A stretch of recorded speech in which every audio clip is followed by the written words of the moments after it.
Madam బాగున్నారా? బాగున్నాను. ఏంటమ్మా సంగతులు? చెప్పాలి మేడం. మేడం మీరు కవిత్రి కదా, మీరు చాలా బాగా కవిత్రి చేస్తారు. ఎప్పుడైనా విన్నారా మీరు? చాలా సార్లు వింటుంటాం. మీరు ఎక్కడ పెడుతుంటారు. విన్నారు?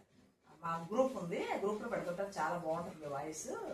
మీరు ఇంత బాగా చేస్తారు కదా, చంద్రబాబు నాయుడు గారు పవన్ కళ్యాణ్ గారు మీద ఎందుకు చేయలేరు? చేయండి ఒకసారి చూద్దాం. వీళ్ళిద్దరి మీద ఎందుకు చెప్పాలి, ఎందుకు చెప్పాలని అడుగుతున్నారు మీరు? వాళ్ళ అభిమానులే. వాళ్ళ అభిమానులు అమ్మ మేము.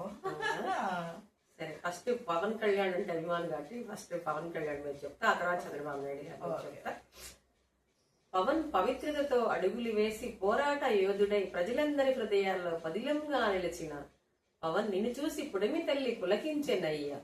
నీ పాలన చూసి నింగి నేల మురియా. నిన్నుగన్న అంజనమ్మకు కీర్తి తెచ్చే పవన్ అన్న అడుగులో అడుగై చిరంజీవి ఆశీస్సులతో చిరకాలం నీ పాలనే ప్రజలకు అందించాలయ్యా. పోరాట యోధుడా, అందుకో మా అక్షర అభివందనాలు.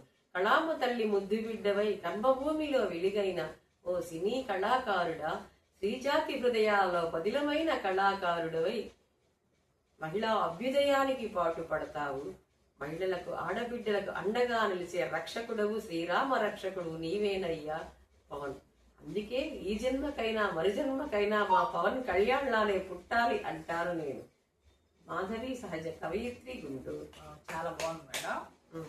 ఇంకెవరి మీద కావాలమ్మా? చంద్రబాబు నాయుడు గారి మీద కావాలి. అది ఆఫ్ చేస్తే మళ్ళీ బాబు గారి మీద.